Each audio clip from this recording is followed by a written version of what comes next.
Hi, welcome back, guys. This is your friend the Fanfics back with amazing fanfiction. This is this series of What If Deku Had a Fire Quirk and Trained by Endeavour. Midoriya still couldn't wrap his head around the fact that Endeavour had proposed something illegal when they were just a few months away from obtaining their provisional licenses. It was unprecedented, showcasing the extent to which he was willing to go to ensure the success of his son and apprentice. The school festival games were approaching, and Endeavour had decided to cancel his son's paid training sessions to force him to train with them. Todoroki had conveyed this during one of their training sessions in the dojo, with Endeavour having left them instructions before hastily retreating, citing a heroic emergency. The old man is obsessed with our success. I don't know the reasons behind this budding and concerning interest, but it seems there's some affection in the way he treats you, Midoriya, Todoroki pointed out, thoughtful. They had taken a longer break than Enji would have allowed, and now they were taking advantage of it to converse. No, he dismissed his own theory, looking troubled. He would never be capable of affection free from profit. It seems he's satisfied with his work. He treats you better than before. He continued speculating. He bought you a new upgraded uniform with improvements. He had to think about himself. He has mentioned you in interviews as my son's friend with something that seems like pride. In response to Midoriya's surprised look, as if questioning whether he really watched his interviews, Todoroki quickly added, I happened to come across the clip on Twitter. I would never watch his interviews willingly. Midoriya flashed a small smile, clearly understanding, and Todoroki found himself smiling too. Their smiles were always radiant and contagious, he thought. The old man talks to you about your performance at the end of the training sessions, Midoriya. He paused dramatically as Midoriya watched him with curiosity. It seems like the old man sees you in a positive light. I wouldn't dare say it's affection, but it's like the pride of a man who has finally built his masterpiece. That's how he feels about me, and now you're the successor to his considerations, he concluded. But now he seemed worried, thought Midoriya, by looking at his tightened lips and his sudden lost gaze.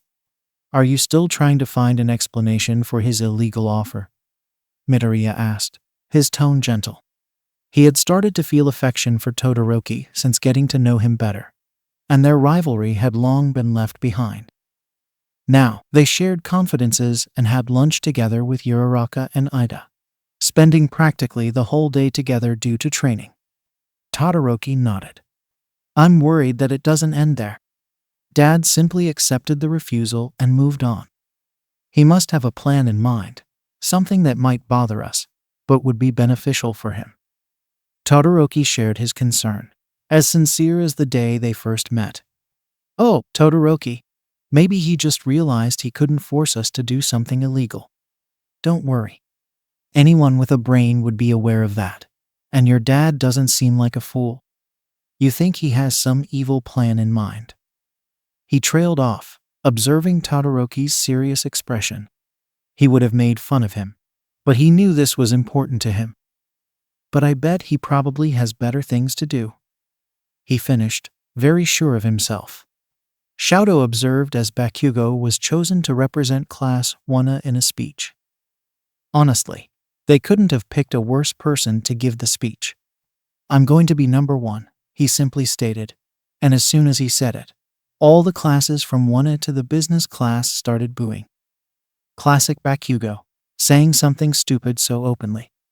Shoto didn't understand how he was chosen for such a task. Later, Midnight announced that their first competition would be a race. Nothing surprising, he thought. Unbeknownst to the students, hidden in the shadows, the League of Villains plotted their disruptive assault. Shigaraki Tamura, the leader, grinned maliciously as he observed the carefree atmosphere. With a wave of his hand, he signaled the attack. Suddenly, chaos erupted. The once festive ambience was shattered by the arrival of the League of Villains. Dabai unleashed waves of blue flames, engulfing booths and decorations in an inferno. Toga darted through the panicking crowd, her unsettling giggle sending shivers down the spines of unsuspecting students. Mr. Compress showcased his quirk, compressing parts of the festival stalls into miniature cubes, leaving destruction in his wake. Spinner, with his mutated appearance, leaped through the air, causing students to scatter in fear. As the obstacle race commenced, Namu, the hulking creature, crashed through the festival grounds. Its monstrous presence sent shockwaves through the students, disrupting the race and scattering participants.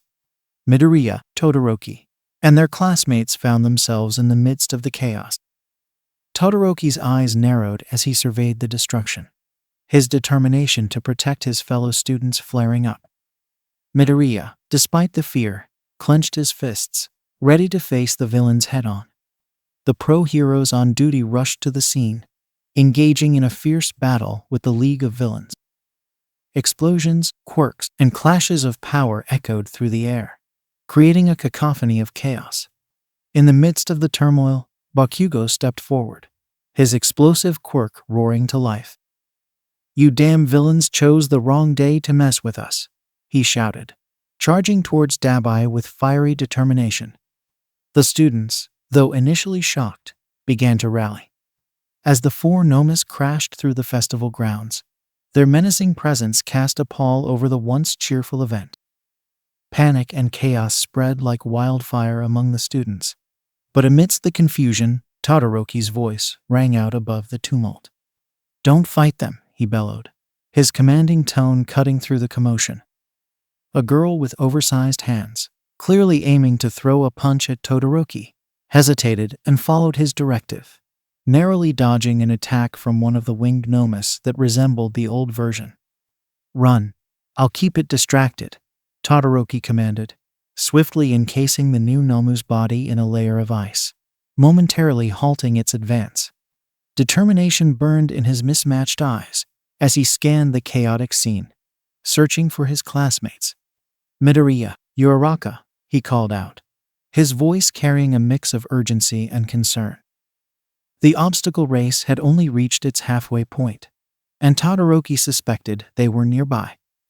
"We aren't leaving you behind, Todoroki," a familiar voice yelled behind him, and Todoroki found relief upon seeing Midoriya, Uraraka, and Ida unharmed. "It seems that there are more creatures like Namu. There are 4 in total. Here, we only have 1, and I think the rest are causing disturbances in the stadium," shouted Todoroki, while freezing Namu again, who was rapidly regenerating his body. "The pros must be handling the situation," responded Ida, shattering Namu's frozen leg with a single kick. Momo, who entered the scene, created a sharp sword for Uraraka, who buried it in Namu's eye as he pathetically tried to balance on one leg. Soon, the beast stopped moving. "Is that it?" Todoroki was surprised. He expected greater resistance from the living being, which, after all, must have been created by the same villains from the League who created the formidable Namu. "Perhaps the one we faced was the strongest they could create, and now they've sent several because they fear we might easily defeat them." Midoriya articulated his thoughts aloud, trying to be strategic. "Either way, we're too far ahead. We need to regroup with the others," Momo said. At that moment, everyone looked back to discover a chaotic scene unfolding in the stadium.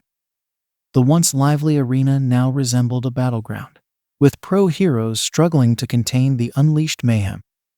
Thick smoke billowed, and the distant sounds of destructive quirks echoed through the air.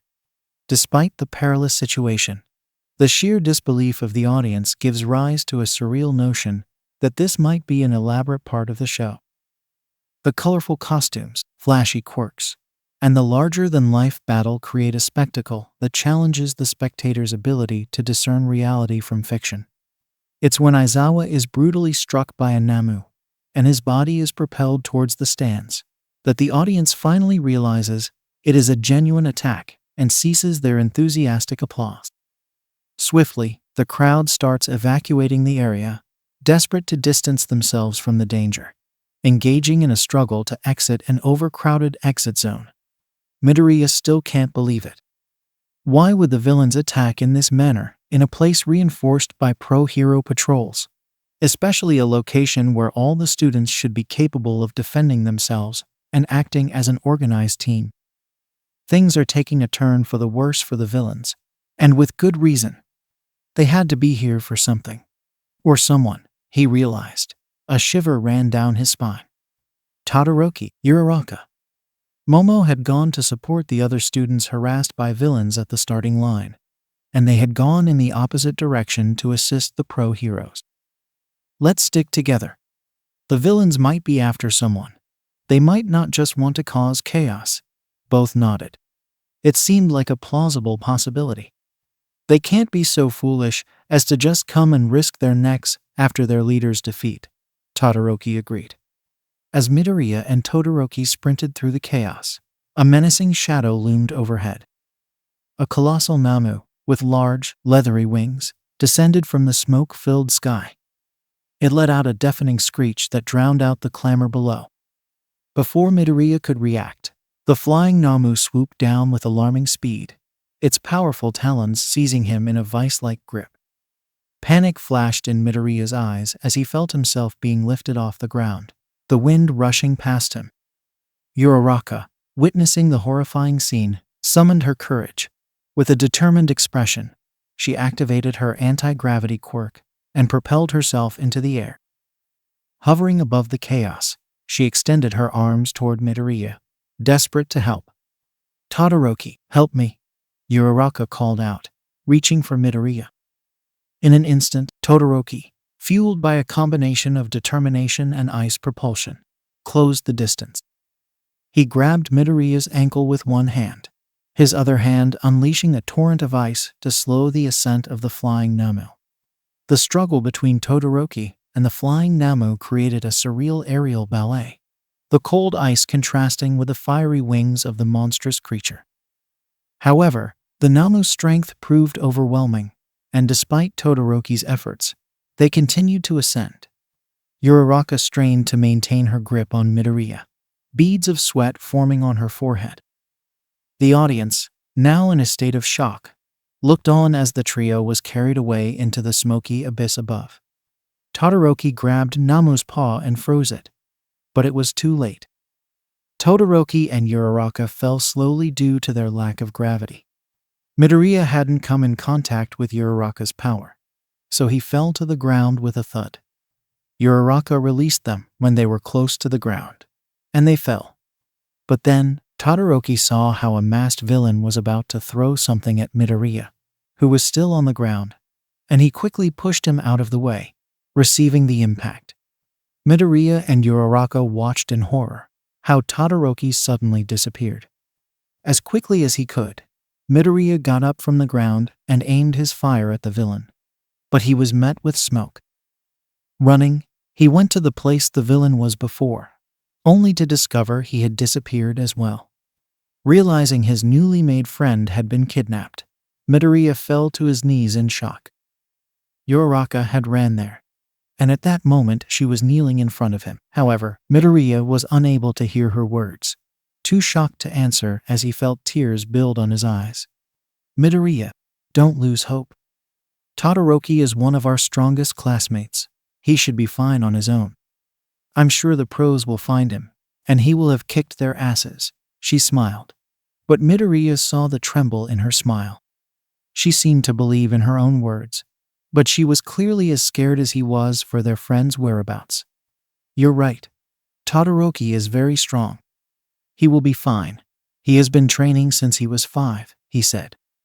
He found the strength to ignore his own tears and share his friend's hope. He had to. He couldn't fall into pessimism. The once lively atmosphere of the Hero Academy now echoed with the blaring sirens of approaching ambulances. The aftermath of the villainous attack left Class 1A in disarray, with paramedics rushing to tend to the injured students. Midoriya lay on a stretcher, his body aching from the impact of the fall. The paramedic checked him for any visible injuries, asking questions about his well-being and assessing the extent of the shock. Midoriya's mind, however, was elsewhere, haunted by the sudden disappearance of Todoroki. Uraraka, seated nearby, received medical attention as well. Her gravity-altering quirk had cushioned the fall, but the emotional weight of the situation bore heavily on her. She cast worried glances toward Midoriya, silently sharing the burden of uncertainty about their missing friends. As the paramedics moved from one student to another, the gravity of the situation sank in. The once cohesive class 1 was now fractured, and the shadows of villainy had cast a long and menacing presence over their academy. A somber tension lingered in the air as the paramedics continued their assessments. The students exchanged anxious glances, their thoughts consumed by the fate of Todoroki and Hagakure. The realization that their classmates had been kidnapped struck them like a blow, and a collective sense of vulnerability hung over the group. Midoriya, his mind racing with worry, couldn't shake the image of Todoroki pushing him out of harm's way. The selfless act now felt like a haunting prelude to the unknown fate that awaited his friend. Todoroki was always like this, he noticed. He had always been selfless, in the way he had worried about Midoriya from the beginning, clearly because he knew his father was harsh in the training. How he had ran back to him as if he wasn't fighting a creature that could have easily killed both of them. But he hadn't doubted on coming with him. He had prioritized Midoriya's well-being over his own, while Midoriya had been way too slow and weak to be able to care of himself properly. If only he had been faster, Todoroki would never have needed to push him out of the way. And he would have never been kidnapped, Izuku thought as his heart sank. In the midst of the medical examinations, Aizawa, though injured himself, observed the scene with a stern gaze. He could sense the weight of the situation and the deep concern etched across the faces of his students. The academy, once a haven of training and camaraderie, now bore the scars of an unexpected and malevolent intrusion once again. The paramedics concluded their checks, providing reassurances to the students that they would be taken to the hospital for further evaluation. As the stretchers were wheeled away, the remaining members of Class 1 exchanged solemn glances, united by the shared hope that their missing friends would be found unharmed. Todoroki was woken by cold water being dropped on his face. Gasping, he opened his eyes and was met with a dimly lit, unfamiliar environment. The faint glow of neon lights flickered in the distance, revealing the grim surroundings of what seemed to be a clandestine bar. As his vision adjusted, Todoroki realized he was bound to a chair. The cold metal pressed against his skin, and the realization of being restrained sent a jolt of adrenaline through him. Glancing around, he took in the eclectic decor of the place, a stark contrast to the sterile hallways of the Hero Academy. It seemed like you needed a little help waking up. A girl, too close to him, smiled, holding a bucket. "Toga, don't bother our guests." The girl pouted. Eventually, he would have woken up on his own. But it's a good metaphor. We've awakened him from his dream. An absurd dream in a realistic world. Dabai stepped into Todoroki's line of sight, his blue flames casting an eerie glow across his scarred visage. The flames seemed to dance with a life of their own, emphasizing the malicious intent in Dabai's eyes. His disheveled, ashen hair framed a face marred by the remnants of burns, creating a sinister aesthetic. Todoroki's eyes narrowed with determination. Despite the dire situation, he remained composed. "What do you want?" he demanded, his voice steady. Well, Todoroki," Dabai drawled, his voice carrying a mocking tone. "I suppose introductions are in order. You can call me Dabai, and I'm sure you've heard of the League of Villains. We're not your typical villains. We're here to dismantle the corrupt hero society. You could call me Dabai, if you really don't remember your older brother. I'm Toya Todoroki." He fell silent for a moment, waiting for Shadow to react or respond in some way. He remained silent, but his expression betrayed him. His eyes widened in a mix of shock and disbelief. The revelation hit him like a tidal wave, shattering the already fragile ground beneath his feet. Dabai circled him, as if assessing a piece on a chessboard, before stopping to face him directly.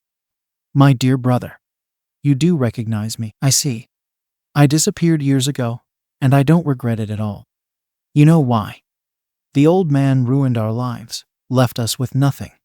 We were just children, but we were his child soldiers. We played a crucial role.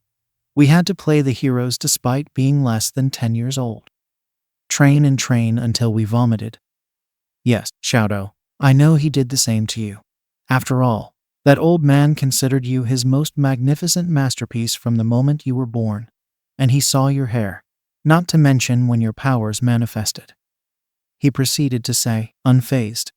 Shadow couldn't recognize his little brother's face in the grown man's burnt one. But he knew he wasn't lying. Only his brother would know about what happened behind closed doors. Well, you must be wondering why you're here. You weren't the original plan. We didn't really want you. But well, maybe I'm being too honest. From the moment I left, I've been dreaming of us defeating the old man, of everyone knowing about the true man hiding behind the title of the world's #2 hero. A monster who tore his family apart, shattering them into pieces. With you, we could gather the necessary evidence so that the authorities have no choice but to do something about it. We could prove that behind the mask of the good hero lies nothing more than a charlatan who ruined my life. Our lives. Join us, Shadow. Dabai's tone would carry a mix of bitterness, determination, and urgency. The bitterness stems from the deep-seated resentment towards Endeavour. The determination reflects his unwavering commitment to exposing the truth.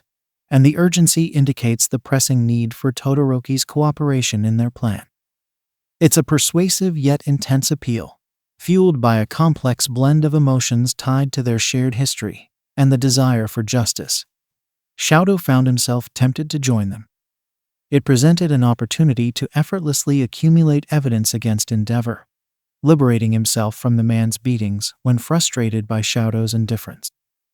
This choice could grant him freedom, ensuring he would no longer be under the same roof as Endeavour, escaping the harsh and cruel treatment and sparing himself from enduring what no child should. The prospect of revenge becomes a tantalizing motivation, a chance to turn the tables on the man who once wielded power over every aspect of his life. He could ruin Endeavour's hero dream, maybe even make him spend time behind bars. But then, he remembered Midoriya. Midoriya, who had clearly been abused by his father and didn't harbor resentment against him. In fact, he justified it, saying that it was because of his mother's death that he had ended up like that. He never hit me, however. He robbed me of my childhood and trained me until I couldn't stand on my own legs, until I couldn't control my quirk and almost burnt the house once. Sometimes I would vomit or pass out from the lack of oxygen in my body. I would burn myself by accident and keep quiet about it because I felt he would only get angry at me. My father wasn't always like that. When my mom was alive, he was a normal dad. It was after her death that he decided I should be the hero he could never be. Midoriya's voice echoed on his mind. Todoroki pictured 5-year-old Midoriya, battered and bruised, laying on the floor, but never giving up, not even after passing out or vomiting, blaming himself because of his father's abuse and whatever had happened between his father and his mother. Even after all these years where his father trained him to overly exhaustion, he still had the heart to try and understand his own father, a despicable person who would be willing to shame his own son in public if it weren't for the intervention of Todoroki and the police. To surrender to the League of Villains would mean surrendering to the darkness that consumed his own father. In that moment, Todoroki found a renewed sense of purpose. He couldn't let the sins of his father dictate the course of his life. The path of a hero was challenging, but Midoriya had shown him that it was worth the fight, that life was way more than just wishing the worst to Inji. Midoriya was the clear example that his father wasn't larger than his own future, that he couldn't afford to give up just because of the trauma that came from one abhorrent individual. With a determined resolve, Todoroki shook off the allure of revenge and embraced the responsibility that came with being a hero. The echoes of Midoriya's strength resonated within him, inspiring him to face the challenges ahead and forge his own path, far away from revenge and bloody promises. Well, you would have to free me from these cuffs first. Todoroki forced a wide grin on his face, as if suddenly a hidden side of him had been unleashed. It had to be believable, after all. Midoriya walked through the dimly lit streets, his mind preoccupied with thoughts of Todoroki and the rescue mission. Trying to distract himself, he had spent the evening at the gym, pushing his body to its limits. Despite the physical exertion, the worry for his friend lingered, casting a shadow over his attempts at relaxation. He missed Todoroki and their chats while they trained. He sometimes remembered the hug they had. They had become so close in so little time. He didn't realize his absence would bother and hurt him so much that it was all he could think about since that day. Was Todoroki okay? Was he being hurt? Did they try to manipulate him into doing something? Was he being fed, and did he have water? He knew it wasn't helpful to think about these things, and that it would worry him and make him feel powerless. However, he couldn't help but think about it anyways. It was then, when someone collided with him, sending him to the ground. Midoriya's palms hit the ground, and before he turned, a familiar voice spoke. "Midoriya, I am sorry I made you fall," the stranger said, apologetic. "Todoroki?" Midoriya asked, his voice trembling. This couldn't be happening. Did he really meet Todoroki out of nowhere? And then, he turned his back. It was indeed Todoroki, wearing casual clothes, and he had extended a hand to help him stand up, which Midoriya quickly took as Todoroki closed the space between them and hugged him. "I was so afraid, Midoriya. All I could think about was you. These villains, they were horrible. I can't describe it enough. I thought I'd never see you again." Todoroki was still hugging him as he spoke, his words emotional, but his tone of voice oddly dull. Not giving Midoriya time to reply, he still spoke as they were hugging. "There is no time for explanations. You have to follow me. There are children kidnapped. I did my best to protect them, but I managed to escape just in time. I can't believe I found you here." He squeezed him more, until Midoriya struggled to breathe, until he suddenly released him, as he had just realized he was hugging him with too much force. "Children?" Midoriya understood the gravity of the situation, but as he was about to speak, Todoroki grabbed his wrist. "There is no time," he said, as he dragged Midoriya with him. "Todoroki, we can't just go back. We got to tell the pro heroes so they can handle the situation. If we just try to act on behalf of justice, we can go to jail for illegal quirk use," Midoriya shouted, but then he felt his back collide with the wall. Todoroki was holding a knife to his throat. Midoriya's eyes widened in realization. "You're not Todoroki," he stated, his voice firm despite the fear creeping in. "I thought playing the part would make things more interesting, but I guess the game is up," a blonde girl said instead. Toga, the shapeshifter from the League of Villains, was revealing her true form, shedding the illusion of Todoroki. The casual clothes and concerned demeanor melted away, leaving behind the unsettling presence of an enemy. "Why are you doing this?" Midoriya demanded, his fists clenched in a mixture of fear and anger. Toga's expression shifted, holding the knife threateningly against his neck. "You don't have much of a choice, Midoriya. Either you come with me willingly, or things get messy." Midoriya's determination flickered in his eyes. "I knew something was wrong. Todoroki wouldn't be so reckless. Todoroki is very smart. He wouldn't have refused to call the pros, and definitely wouldn't have tried to do something illegal," he said, his voice unwavering. Toga's grin faltered for a moment, her attempt to imitate Todoroki's behavior evidently falling short. But she suddenly grinned wider. "You clearly seem to know each other very well. Why aren't you eager to meet your friend again?" Toga pressed the knife harder, enough to draw blood. "I can't help Todoroki if I am a dead weight," Midoriya screamed, as he lit his entire body on fire, making Toga back up as she took once again Todoroki's appearance. Toga didn't know this, but he managed to type a message on his phone before charging her. The narrow corridor crackled with tension as Midoriya's palms ignited with fiery intensity. Toga, donned in the appearance of Todoroki, held the knife menacingly. The flickering flames cast distorted shadows on the walls, heightening the sense of urgency. Midoriya hesitated for a fraction of a second. Todoroki's visage, so accurately mimicked by Toga, momentarily froze him in place. The uncanny resemblance, down to the scar over Todoroki's left eye, tugged at Midoriya's emotions. For an instant, he found himself lost in the illusion. Toga seized the opportunity, lunging forward with unexpected speed. Midoriya barely managed to evade the knife, but his initial hesitation had cost him. The flames that usually erupted with fervor were restrained, as if the very air had been sucked out of the room. Toga's mocking laughter echoed through the corridor. "What's the matter, Midoriya? Can't bring yourself to hurt your precious Todoroki?" she jeered, taunting him as she continued to mimic Todoroki's movements with unsettling accuracy.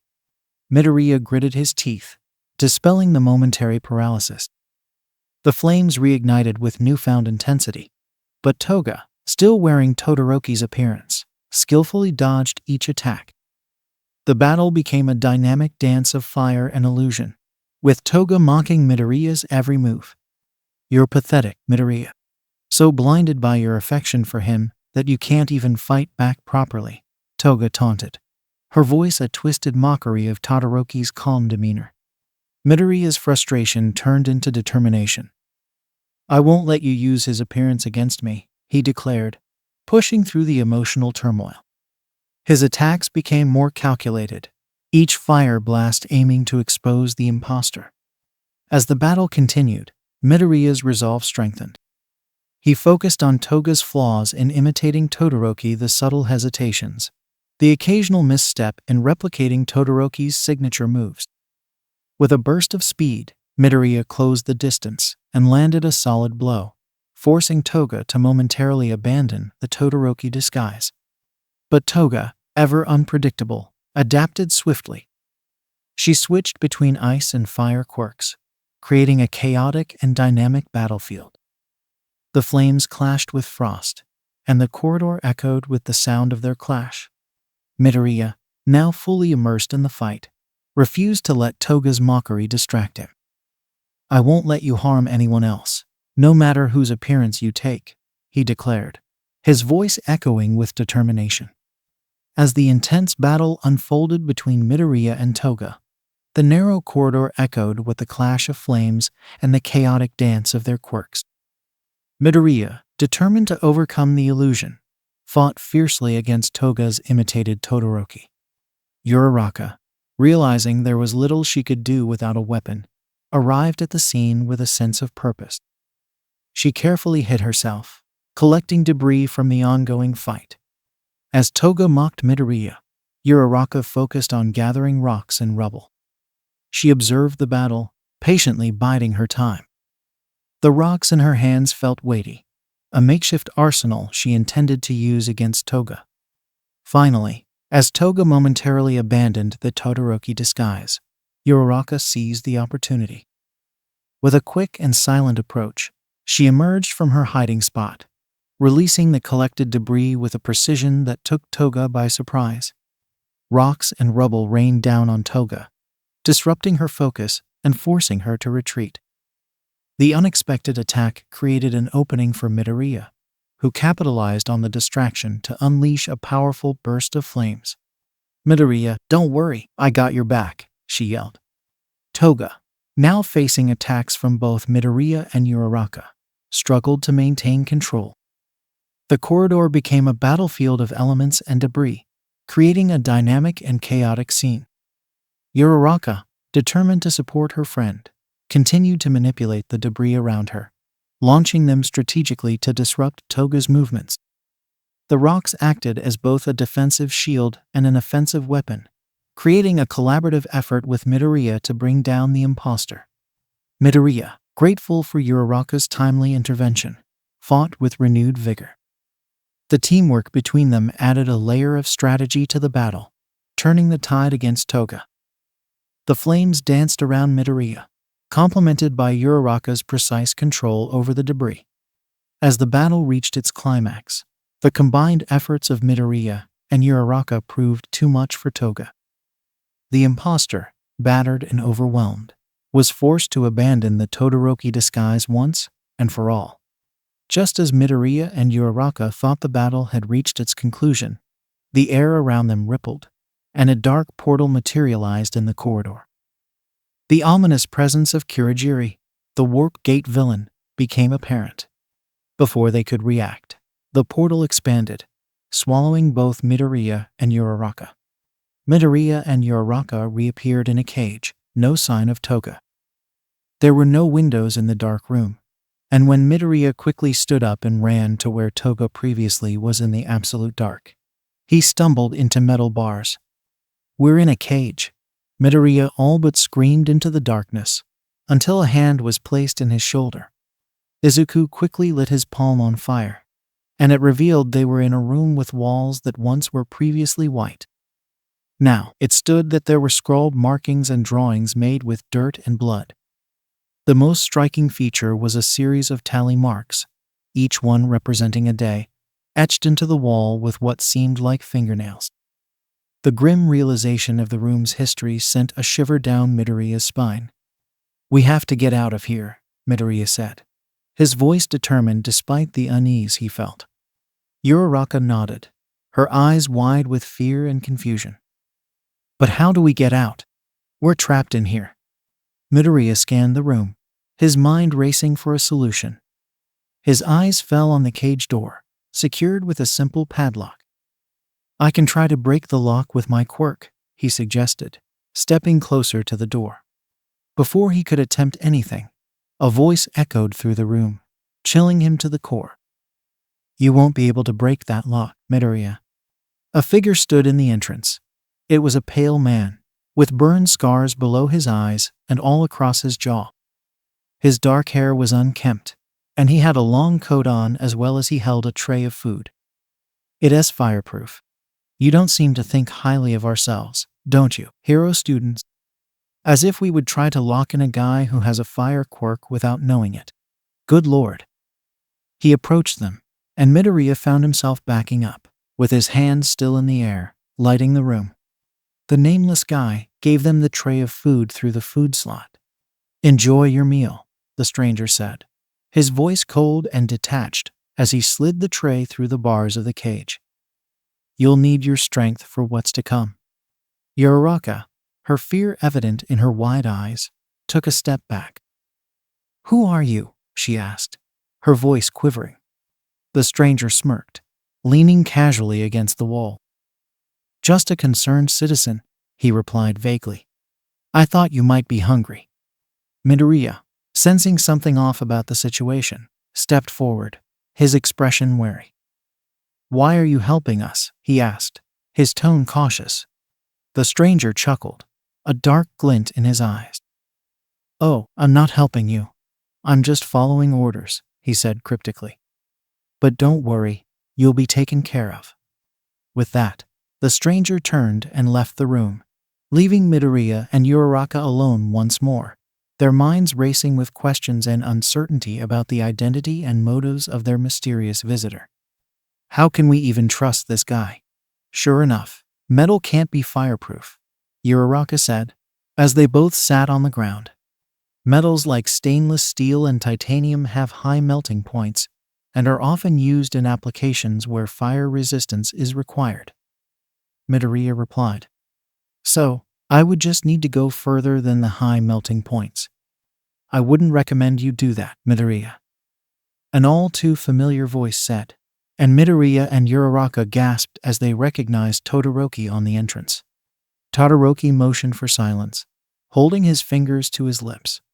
"They don't know I'm here," he whispered, as he ran to the metal bars that held them.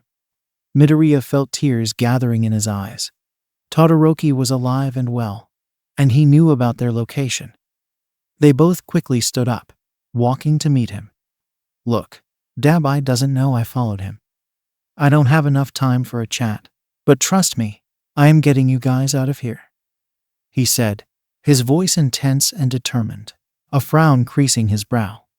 "Todoroki, I am so glad you're alive."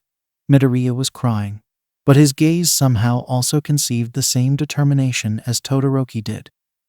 "I trust you, Todoroki. You're smart. You know how to hold yourself and stay alive, but please, be careful." You should go now, before they realize you're gone. Midoriya hurried him, as Todoroki nodded.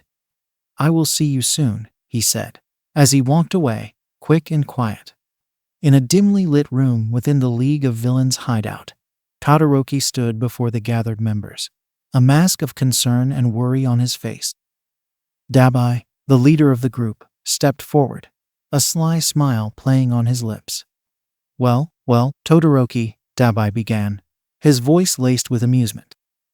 I must say, your acting skills are quite impressive. You had us all fooled with your display of concern for your friends. Todoroki's heart raced, but he kept his expression undaunted. What can I say? At some point, I did care about them, I think. He said easily. He had learned how to keep a facade with Enji his whole life. This couldn't be harder than that. Be completely indifferent, as if the events going on were nothing but a routine. I just hope I can pretend I still do next time. Dabai chuckled, patting Todoroki on the shoulder. Don't worry, Todoroki. You've already proven yourself to be a valuable asset to our cause. Just stick to the script, and everything will go according to plan. Shadow felt nothing but disgust at the touch, but he didn't move a muscle. He couldn't give the impression that he wasn't 100% in the plan. There was no way out of this situation alive if the League found out that his long-lost brother, Taoya, only filled him with disgust and disappointment. While he recovered from the shock of learning that Taoya was a villain who now called himself Dabai. What a pathetic name. What a pathetic existence. To use the abuse he received as an excuse to commit crimes. How low of him. Shadow's mind raced as he maintained his facade, nodding along with Dabai's words. He couldn't afford to let his true feelings show, not now. The weight of his deception pressed down on him, the guilt threatening to consume him. How could he continue to play this double game, pretending to be loyal to the League while secretly working against them? Absolutely nothing happened during the night. After eating from their trays, both of them tried to find sleep as they laid on the harsh cement. Todoroki really seemed to know what he was doing. Maybe they don't have him cuffed or in a cage like us. Uraraka mused out loud, since none of them could actually sleep on the rough ground. Managed to follow that guy without being caught, while promising us he would come back, she continued. Todoroki is brilliant. Always has been. He is capable of staying calm in intense pressure situations, all while having a plan in mind. Todoroki's ability to assess the situation, adapt his tactics, and provide clear instructions demonstrates his strategic thinking and intelligence in combat situations. He analyzed. You guys seem to know each other well, Uraraka said. They were both staring at the ceiling, the cell completely dark without Midoriya's fire. Well, actually, Midoriya felt unsure about telling her about Endeavor's training, as memories raced through his mind. Endeavour. My father, Todoroki started, his voice carrying the weight of years of suppressed emotions. He's not just intense. He's a force. When I was growing up, he was fixated on creating the perfect heir, someone who could surpass even All Might. And he decided that person would be me. Midoriya's memories were interrupted when he heard the very faint sound of footsteps. Are you guys ready? A voice whispered into the darkness, and soon, fire illuminated the room. It came from Todoroki's palm. We're awake, Todoroki. Midoriya whispered and immediately stood up, as Ochako did, and soon enough, Shadow freed them from the cage, using a key. They're all asleep. I made sure. Just follow me quietly. Todoroki indicated. Todoroki led Midoriya and Uraraka through the dark corridors of the League of Villains hideout, his steps silent and deliberate. The dim light from his palm cast eerie shadows on the walls as they navigated through the maze-like structure. As they approached a door, Todoroki motioned for them to stop. He pressed his ear against the door, listening intently for any signs of movement from the other side. Satisfied that the coast was clear, he slowly opened the door, revealing a narrow hallway leading to the outside. They made their way through the hallway, careful to avoid any potential obstacles. Finally, they reached a door that led to the outside. Todoroki pushed it open, and they were greeted by the cool night air. They emerged into a narrow alley, surrounded by tall buildings casting long shadows. Without pausing, Todoroki led them out into the open streets, where they could see the lights of the city in the distance. They ran through the night, putting as much distance between themselves and the League's hideout as possible. Once they were in the city, they stopped running. "I think it's safe," Todoroki only said, breathing harshly after the long run. He never ran. That just wasn't on Endeavor's plans. He was interrupted by Midoriya, who wrapped his arms around Todoroki, pulling him into a tight embrace. Todoroki froze for a moment, surprised by the sudden gesture. But then he relaxed, returning the hug. It was a silent acknowledgement of the bond they shared, a moment of understanding and gratitude for everything Todoroki had done to help them escape. Todoroki had expected doubts, distrust. He had been waiting to explain himself, only to find there were no questions asked. He was just met with pure acceptance, and he felt his heart squeezing. Katsuki kept reading, growing more surprised as he did. It seemed that the League of Villains couldn't prevent Endeavor's son from escaping in any way. Cuffs are not enough to suppress his quirks, Katsuki frowned. Clearly the article had been written by a journalist who was a fan of the number 2 hero. And cuffs, seriously? He thought the League was more powerful than that. This article had to be based on a lie, some stupid rumor. More details need to be revealed, but as it stands, it seems that US students are clearly made of steel. Katsuki closed the page. Fuck these reporters. Why were they so unserious? It was a triple kidnapping, after all. He recognized himself as insensitive. But this breached that level. Whatever. Who cares? He got out of the train, and as he was close to US area, a bunch of reporters swarmed over him. "Can you comment on your classmates' escapes?" a blonde guy with horns asked, as he followed him with the rest of the reporters, shoving the mic way too close to Katsuki's mouth. He quickly batted away the mic. "That's what all of you are here for? To try to gauge a reaction from fucking students? That's fucking pathetic. Get a real job." The reporter looked taken aback, but another quickly jumped in. "Do you think your classmates' kidnapping reflects poorly on the security measures at UA?" they pressed. Katsuki had enough, and quickly grabbed the nearest mic and threw it in the air, as he kept walking. "Fuck off before I destroy your cameras, assholes." He was just bluffing, those. But they didn't know that, and so they finally let him go. He overheard more noises to his right, and noted that the Todoroki guy didn't skip class even after being kidnapped. Jesus Christ. He was pointedly ignoring the reporters, and as he slid his card over the ID checker, he quickly lost them. No threats, just indifferent silence. Katsuki quickened his pace. Todoroki splashed water over his face. He was in the US bathroom. He was used to avoiding the press. They sometimes showed near Endeavor's house every time he did something controversial, which were many, many times. He needed some time to think about all of this, but between being at home or coming to UA, he definitely preferred the latest. He hated staying at home because of the memories it held. Every corner seemed to whisper of his father's harsh training, the pressure to surpass all might, and the constant reminder of his mother's suffering. The cold, oppressive atmosphere weighed heavily on him, stifling his spirit and making him feel trapped. That made him think of Midoriya again. They had so much in common. Todoroki wasn't surprised at all when Izuku texted him he would be going to UA after Shoto politely DM'd him. They had agreed to meet in the library before class. He was planning to go to the library just before he was grabbed by the collar by none other than the problematic boy from the practical exercise, Bakugo Katsuki.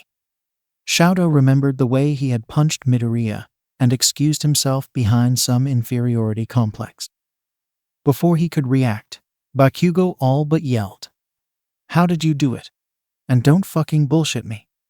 Todoroki pushed him with all his might, and Bakugo backed up.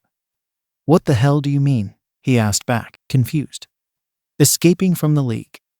I know it wasn't as simple as breaking cuffs.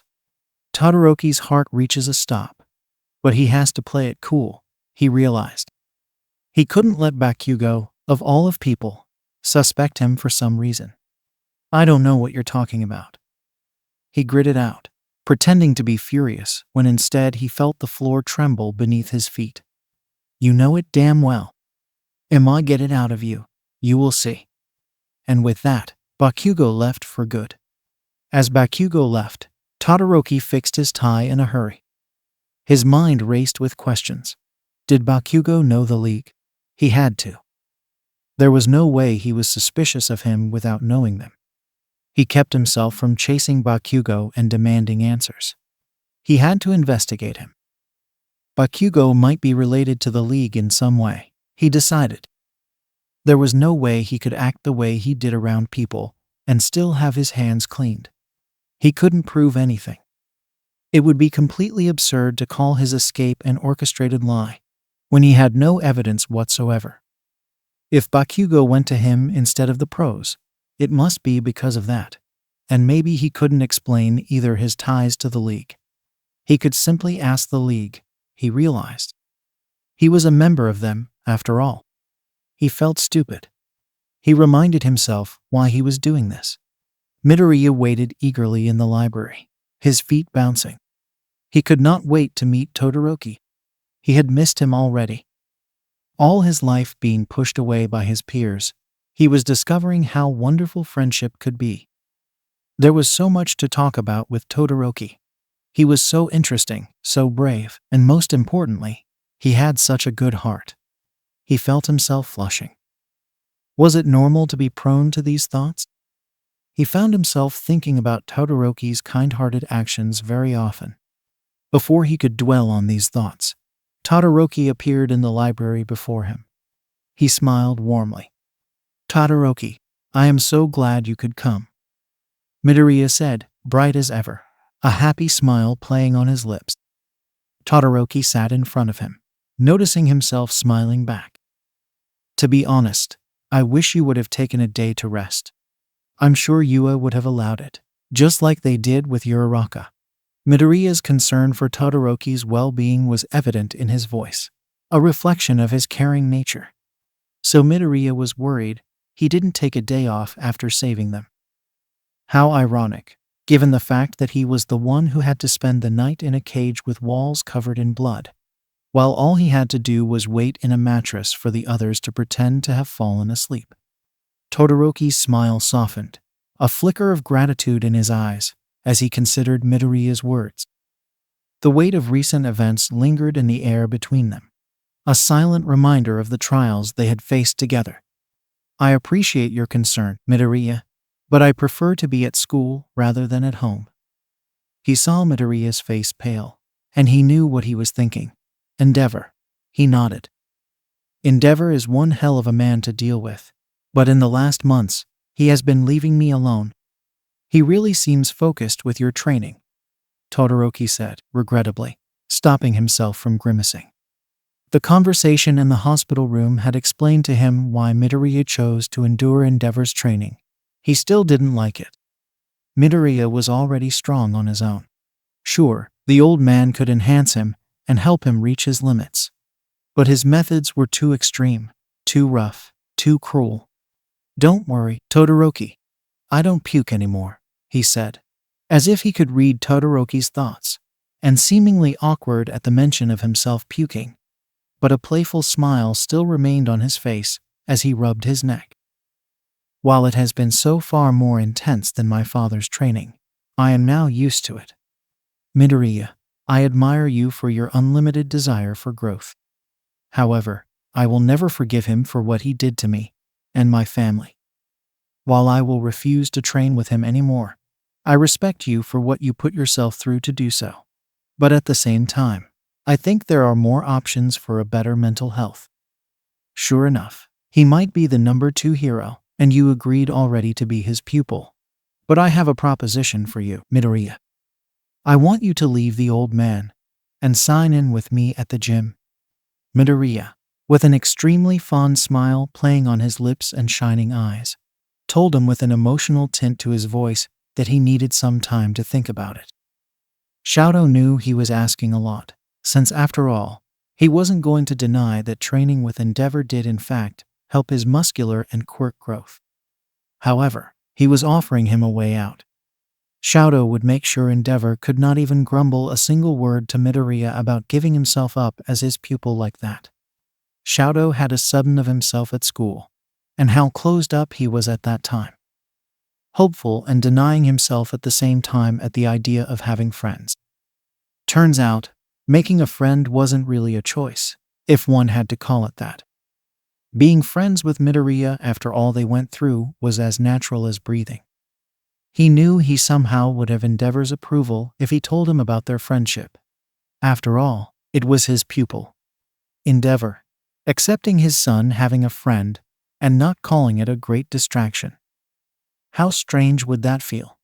Midoriya walked alongside him, both being in a comfortable silence. However, Todoroki couldn't stop remembering Bakugo, and the way he spat at him. What did Bakugo know about the League of Villains to be so shocked at his escape?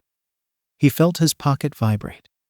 His phone never received any notifications that weren't Midoriya's or his father's. It had to be Dabai. He couldn't check it right now, not when Midoriya was so close and he was in public. Maybe he could sneak it in the middle of the class. On the other hand, he was met with a surprise. A large table was filled with delicious food, including sushi rolls, tempura, and an array of desserts. And there was a huge cake heart-shaped. Decorations hung on the ceiling. "Welcome back," every single student in the class yelled, and there was some confetti thrown. And he saw Midoriya flinch at the sudden noise, only to deeply bow as soon as he recovered from the jump scare. Thank you so much for doing this," Midoriya stammered, clearly nervous. "Yeah, thanks." That was all Todoroki chose to say, instead choosing to stare back at Bakugo, who openly glared at him. He was going to decipher what was going on with him. His phone vibrated once again. This time, they had stopped the party and had gone back to normal classes in a cheerful classroom. His classmates more energetic and bright as he remembered. Normally, Todoroki would be worried about having to catch up with the missing lessons. But all he could think about right now was that the League of Villains was messaging him. Todoroki snuck his phone, using Tokoyami as his cover as he ducked behind him. "We need to talk." It was from Dabai, and as it always seemed to be the case with him, he was straight to the point. He replied asking for the location, since he wasn't sure Dabai wanted to talk to him personally or wished for him to meet the rest of the league. Todoroki wasn't thrilled. He knew this was the part where they asked for his cooperation with a new plan. But he also knew he had to play along, at least for now. As he waited for Dabai's response, he tried to appear calm and composed, despite the turmoil of emotions swirling inside him. He felt Aizawa's stare, and he slowly put his phone back in his pocket. Shadow waited for Dabai to stop laughing. He was clutching his stomach, as if Shadow had said the funniest thing in the world. It was kinda creepy, he thought. After all, he just asked if Bakugo Katsuki had ties to the league. That moron? God. Shigaraki obliterated him. God. Came here thinking he owned the place. "I'm going to make you all regret becoming villains in the first place," he said. Fucking hilarious if you ask me. So they met, and had a fight, and he was utterly defeated. Fucker ran away. He was trying to pretend to be a hero, even if he didn't have a quirk. It was really pathetic. Somehow, he managed to impress Sensei, who gave him one out of pity, without asking for anything back. "I know, it doesn't make sense, does it?" Dabai said and spat on the ground, clearly pissed off that Bakugo had surprised whoever was Sensei. Todoroki's heart raced. So Bakugo did have ties with the league, somehow. He was quirkless. Somebody just gave him a quirk, which was the most shocking part. Someone had to have a quirk that allowed to take and give quirks, he mused, trying to find logic in the situation. And Bakugo was given the quirk for free, apparently, if that is what the phrase, without asking for anything back meant. Was Bakugo a villain? Was he betraying the hero's side in order to pay the debt? Was that the reason why he was always so aggressive and rough, especially towards Izuku? The League did want to kidnap him too, after sending Toga after him. It wouldn't be surprising if the League ordered him to. Don't think too hard, little brother, it might hurt you. Todoroki was awakened from his inner turmoil by Dabai's attempt to reassure him. Shadow realized he wasn't pretending to not be shocked, and quickly schooled his expression into just plain seriousness. So, is Bakugo on our side? Shadow asked, without needing to feign confusion. Don't you wish to know? Dabai shook his head. Only Sensei knows that. Shadow was expecting it, but he still felt a sting of disappointment after Midoriya told him he didn't want to leave Endeavour. He wasn't angry at him. He knew that Endeavour's training methods were harsh, and that's why they worked in the first place. It would be all justified for the sake of inner growth. He had been so determined to save Midoriya from Endeavour, only to be reminded he didn't want to be saved in the first place, because, well, puking wasn't so bad. And the worst part? Todoroki understood it all. So things went on as normal. Knowing that he wasn't the only one who had a sort of allegiance with villains was strange. Bakugo struck him as a guy who would have ties to the League in some way, in any case. His loyalty to whoever was the leader of the League was yet to be proven.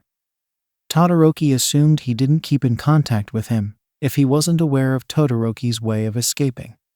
He was sure Bakugo's aggressiveness couldn't be faked. He truly hated Midoriya for some reason, and Shadow was convinced Bakugo was not in any way coerced to be an asshole, but was born naturally to perform that role. What a strange situation. He chose to ignore it as soon as he had made his conclusions, because after everything, there wasn't anything he should be concerned about, besides Bakugo's abusive behavior towards Midoriya. He could take care of that. Class 1 had decided to go shopping together in order to further celebrate their escape from their kidnappers. Shadow had initially turned down the offer because he didn't really feel like spending time with his classmates. Sure enough, they seemed to be really welcoming and open to accept him, which reminded him that was what he had wanted during his school. He had ached for friends, after all. But Shadow had changed. That was what he thought until Midoriya convinced him to go. Please, please, please, please, he kept repeating, staring at Todoroki with hope shining in his eyes. Look, I swear it can be fun. You deserve a break from school, after all we went through. The League of Villains and their attack on us, the kidnapping. I just don't really know them, Shadow said, reluctantly, admitting that was one of the main reasons why he didn't really want to go. But you can get to know them by going with them. Uraraka is also going, Midoriya said. He knew he couldn't argue back to him. They were sitting at a table outside McDonald's. In the table, there was a large number of WANA students, but not the full class. Not everyone had come. Bakugo wasn't invited. No one had forgotten about the way he had ruthlessly hit his own teammate in a simple exercise. Todoroki, sitting beside Midoriya, seemed to be in deep thought. He clearly wasn't listening to the lively chatter around him. Midoriya, I have been thinking. Todoroki suddenly spoke. Yes, Midoriya answered, eager to listen to anything Todoroki might have to say. I really like your shoes, he blurted out. Midoriya had expected something deep, from the look on his face. He was clearly surprised, his eyebrows raised, and his lips were curving, a smile forming in them. Todoroki always seemed up to something, he thought. There was always something on his mind. He was about to thank him, but Todoroki kept talking. They remind me of my own quirk due to their red color. I have never liked red. It reminds me too much of my so-called father, Endeavour. When I was a kid, I always wanted to dye my hair fully white. I have never allowed myself to like it.